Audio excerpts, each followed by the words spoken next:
আমার 75 নাম্বার আছে, আমার 80 নাম্বার আছে, আমার 85 নাম্বার আছে, আমার 90 নাম্বার আছে, আমি আর দৌড়াবো না? 2024-এ অনেক কাট অফ গিয়েছিল, এই যে একটা মাথার মধ্যে ঢুকে গেছে তোমাদের, এই জায়গাটা আজকে ক্লিয়ার করে দিচ্ছি। তুমি যদি 75 নাম্বার থেকে থাকে তোমার, তুমি কিন্তু আমি অ্যাজ একজন টিচার হিসাবে বা একজন স্যার হিসাবে বা একজন দাদা হিসাবে গ্যারান্টি দিচ্ছি 100% তুমি কিন্তু গ্রাউন্ডে দৌড়াতে যেও। এবং তোমার দেখো যদি 85 নাম্বার থাকে তুমিও গ্রাউন্ডে দৌড়াতে যেও। কেন দৌড়াবে, কি জন্য দৌড়াবে, কি কারণ, সম্পূর্ণ ডিটেলস A to Z ভিডিওটা একদম স্কিপ করবে না, সম্পূর্ণভাবে না দেখলে বুঝতে পারবে না। দেখো তোমাদের এখন মাত্র অ্যান্সার কিউ সবে দিয়েছে, তোমরা এটা প্রত্যেকেই জানো। অ্যান্সার কিউ দেওয়ার পর দেখা গেল তোমার 81 নাম্বার হয়েছে। একটা সামথিং জেনারেল ডিস্ট্রিক্টের আমি এক্সাম্পল দিচ্ছি, তারপর আমি বর্ডারের এক্সাম্পল দেবো, তারপর নকশালের এক্সাম্পল দেবো, তারপর EWS এর এক্সাম্পল দেবো। দেখা গেল তোমার 81টি নাম্বার হচ্ছে মোটামুটি প্লাস মাইনাস করে। এরপর দেখো নর্মালাইজেশন যে ব্যাপারটা, নর্মালাইজেশন মানে কি, কারো 5 বেড়ে যাবে, কারো 10 বেড়ে যাবে, কারো 12 বেড়ে যাবে, কারো 15 বেড়ে যাবে, এটা তোমরা প্রত্যেকেই কিন্তু ভালো করে জানো। তো 85 নাম্বার যদি থাকে কারো যদি 81 থাকে, তার যদি আরও 15 নাম্বার বেড়ে যায় তাহলে তার 96 প্লাস নাম্বারটা হয়ে গেল। তুমি কি জানো যে আগের বছর অর্থাৎ 2024-এ SSC GD final cut off post wise কত গিয়েছিল? তোমার নাম্বারটা দাঁড়ালো 96। তুমি বলছো দাদা হবে না, দেখো যুক্তি দিয়ে বুঝাচ্ছি, 1 মিনিটও ভিডিওটা স্কিপ করবে না তুমি যদি SSC GDর চাকরি প্রার্থী হয়ে থাকো। তো দেখো EWS-এ তোমার কাট অফ গিয়েছিল 44 ফাইনাল, আমি বলছি BSF একজন মেল ক্যান্ডিডেটের।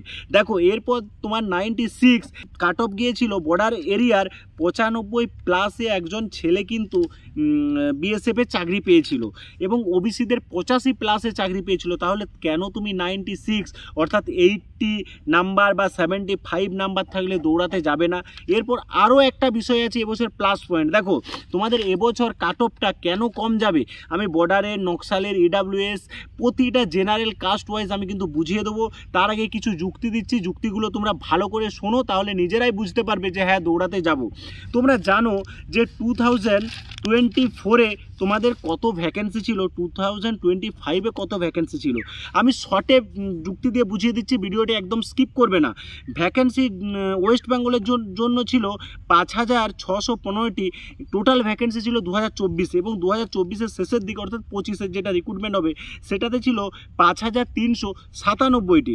তার মানে তোমাদের 218টি ভ্যাকেন্সি কম আছে 2024-এর তুলনায় 2025-এ, অর্থাৎ তোমরা এটা প্রত্যেকেই ভালো করে জানো। এরপর বলবে যে দাদা 218টা কম নয়, আমি তোমাদের বলবো 4000 ভ্যাকেন্সি বেশি আছে এবছর, অর্থাৎ এবছর 5397-এর থেকে আরও 4000 তোমাদের আমি অ্যাড করতে বলছি। কারণ কেন, এই কারণটাই তোমরা এখনও বুঝতে পারছো না, তার জন্যই বলছো যে ভ্যাকেন্সিটা কেন বাড়লো বা কাট অফটা কেন এবারে কম যাবে। দেখো তুমি ধরো একটা ক্যান্ডিডেট অ্যাজ এ আমার এই সেন্টারেরই এই যে ছেলেটা আমি স্ক্রিনে দেখাচ্ছি, এর নাম সজল, আমার সেন্টার থেকে সে চাকরি পেয়েছে। কারণটা দেখো তোমরা, তাহলেই বুঝতে পারবে। এ কিন্তু 2024-এ ফর্ম ফিল আপে চাকরি পেয়েছে BSF-এ এবং 2024 অর্থাৎ 2025-এ যে এক্সামটা হচ্ছে ও যখন জয়েনিং করেছে তার কিছুদিন পর 15 থেকে 20 দিন বা 30 দিন পর তার কিন্তু আবার এটারও অ্যাডমিট এসছে এক্সামের জন্য কলকাতা TCS-এ। তার মানে তুমি বলো একটা ছেলে দুটো ভ্যাকেন্সি কিন্তু ফিল আপ করেছে, সে BSF-এ যেহেতু পেয়ে গেছে সে কিন্তু এখানে নেই, তার মানে তার একটা পোস্ট এখান থেকে বেরিয়ে গেল। অর্থাৎ 5000 যে ভ্যাকেন্সিটা তোমাদের সামথিং 2024-এ ছিল এবং 2025-এ ছিল, একই ব্যক্তি কিন্তু দুটো ভ্যাকেন্সি ছেড়েছে। অর্থাৎ এই 5000 ছেলেটা কিন্তু মাইনাস হয়ে যাচ্ছে এই নতুন যে এখন তোমাদের এক্সাম হলো এই জায়গা থেকে। তার মানে তুমি বুঝতে পারছো তোমাদের মাইনাস ছেলে অর্থাৎ ভালো ছেলে কিছু 2025-এর রিক্রুটমেন্টে যেগুলো 24-এ ঢুকেছিল সেগুলো কেউ কিন্তু এক্সাম দেবে না তুলনামূলক, কিন্তু তাহলে তোমাদের ফাইনাল কাট অফটাও কম যাবে, গ্রাউন্ডের PMT সেখানেও কিন্তু কাট অফটা কম যাবে। এরপর তুমি বলবে যে আগের বারে যে কাট অফ গিয়েছিল এবারে কি সেই কাট অফ যাবে? দেখো কাট অফটা সম্পূর্ণ নির্ভর করে এক্সামের উপর এবং নর্মালাইজেশনের উপর, একটা এক্সপেক্টেড ধারণার উপর, ফর্ম ফিল আপের উপর বা ফর্ম কত ভ্যাকেন্সি তোমাদের জন্য বরাদ্দ আছে তার উপর। কিন্তু আমার অ্যানালাইসিস, আমি বিভিন্ন রকমভাবে সার্ভে করে তোমাদেরকে অ্যাজ এ একজন টিচার হিসাবে আমি নিজের কনফিডেন্স থেকে বলছি, তোমাদের যদি না মেলে আমি এবছর যে কাট অফ বলবো তোমরা আমার চ্যানেল আনসাবস্ক্রাইবার করে দেবে। আমি অ্যাজ একজন টিচার হিসাবে গ্যারান্টি দিচ্ছি। তোমরা প্রত্যেকেই কিন্তু কমেন্ট করো তোমার কত নাম্বার আছে। দেখো তুমি 2024-এ ফর্ম ছেড়েছিলে, 2025-এ তুমি নেই, তার মানে তুমি পরীক্ষাটা দিচ্ছ না। তুমি 130 নাম্বার পেয়ে BSF-এ তুমি ফার্স্ট চয়েস করেছিলে, BSF-এ চাকরি পেয়ে গেছে। এই যে আমারই ছাত্রটা সে পেয়ে গেছে, সে কিন্তু 2025-এ আর এক্সাম দিল না, সে যদি এক্সাম দিত সেও কিন্তু পাস করতো। তার মানে কি একই সালে দুটো ভ্যাকেন্সি বেরিয়ে ফায়দাটা কিন্তু তোমাদের। তাহলে তার আগে অর্থাৎ 2024-এর আগে কিন্তু এই ঘটনা ঘটেনি, সেটা অনেকটা ডিস্টেন্স ছিল, সেটা আগে একটা রিক্রুটমেন্ট হওয়ার পর আবার নতুন রিক্রুটমেন্ট, কিন্তু এটা কি বলো তো একই সালে দুটো ফর্ম ফিল আপ হয়েছে। তার মানে সুবিধাটা কাদের, এই যুক্তিটা তোমাদেরকে আমি দিলাম, এটা ভালো করে ভেবে দেখবে। অর্থাৎ আগের বছর কিন্তু কোশ্চেন খুব হালকা ছিল। এবছর আমি অনেক স্টুডেন্টকে জিজ্ঞাসা করছি যে ভাই কেমন কোশ্চেন, সবাই বলছে যে এবছর কিন্তু জটিল কোশ্চেন ছিল। তার মানে এবারে একটু মডারেট টাইপের কোশ্চেন ছিল, এবারে একটু জটিল কোশ্চেন ছিল। এবারে তোমাদের যদি নাম্বার থেকে থাকে কমও, তোমরা তাও দৌড়াতে যেও, তোমাদের নর্মালাইজেশন এখনও বাকি আছে। তোমরা যদি দৌড়াতে না যাও, রেজাল্ট বেরোনোর পর তোমাদের 1 মাসও টাইম দেবে না।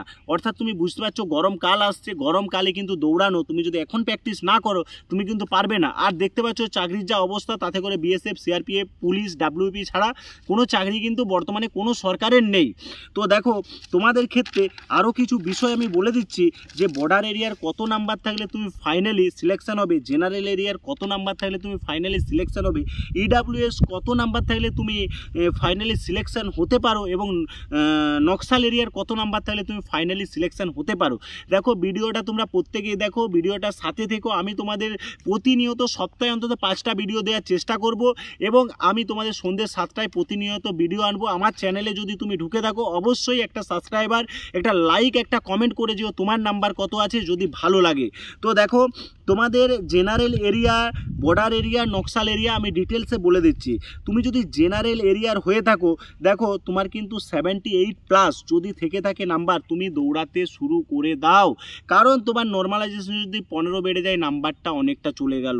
এরপর তোমার যদি নর্মালাইজেশনে 2 কমে যায়, সেটা তোমার ব্যাড লাক, কিন্তু তুমি হাল কেন ছাড়বে? অনেকে বলবে দাদা আমি জানি যে আমি গ্রাউন্ড পর্যন্ত যাব, আমি ফাইনাল যাব না। আমিও জানি, তোমরা আমাকে অনেকে কমেন্ট করো, যে দাদা আমার একজন কমেন্ট করেছিল ভাই জেনারেল ডিস্ট্রিক্টের 62 দাদা নাম্বার আছে, আমি দৌড়াতে যাব না, আমাকে পার্সোনাল কমেন্ট করেছে। তো আমি তাকে বললাম দেখো ভাই, তোমার যদি 15 নাম্বার বাড়ে, তোমার 75 মানে 77 নাম্বার হবে। দেখা যাচ্ছে 77তে ফাইনালে জেনারেল এরিয়ার কিন্তু হবে না। তবে তোমাকে আমি একটা কথা বলতে পারি, দেখো তুমি গ্রাউন্ডে গিয়ে গ্রাউন্ডের এক্সপিরিয়েন্সটা তো উপলব্ধি করতে পারবে, তোমার মনের জোরটা তো বাড়াতে পারবে। তুমি যদি ভাবো যে আমার কাট অফটা এখানেই শেষ, তাহলে তুমি কিন্তু গ্রাউন্ডে যদি না যাও তাহলে তুমি ভুল করবে। আবার বলা যায় না, এই যে আমি তোমাদের লজিকটা বুঝালাম, এই লজিকে খেলা ঘুরে যেতেও পারে, কিন্তু সেটা কিন্তু সম্পূর্ণ সেটা সেই দিনের উপর নির্ভর করবে।